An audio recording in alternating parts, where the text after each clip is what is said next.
Jesus does invite people. Jesus gathers crowds, but he's not doing things for the sake of people seeing the miracles that he does. You can't picture Jesus saying, grab that lame person. Hey, y'all, watch this.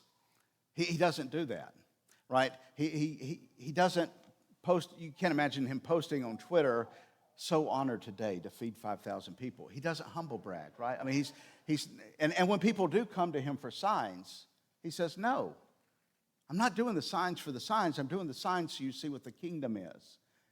And I'm not going to give you a sign. And if you're seeking a sign, you're seeking the wrong thing because you're not seeking what the signs are signifying, what they're pointing to. And so he's doing all this out of sheer compassion, out of genuine love, not to get attention, not to have people looking at him. And when the Pharisees challenge him, he doesn't go and say, okay, let's get into it, but he doesn't draw back from speaking the truth when he's challenged. You know, I just got to say that's two of the hardest things to see in any person. There's some people, man, they'll charge anything.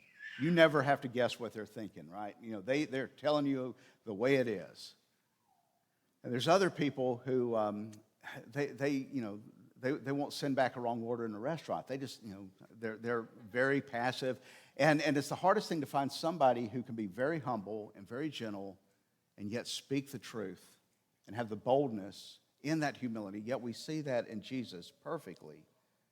Because then he moves on to saying, you're lying about me.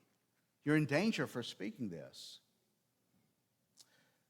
So Jesus is humble and is meek. Church, that is who we are to be. We don't need to be posting about how the good works that we're doing. We don't need to be lifting up and exalting ourselves. We're lifting up Christ, and we're serving and loving people because people need to be loved and served, not because we can say, look how good we are. There's genuine needs, and we reach out to those needs not to draw attention, but to actually love the person and not make them a project for raising ourselves up. That is what Jesus did, and that is very much how we are to approach things, not looking at how great we are, but being servants to exalt how great Jesus is.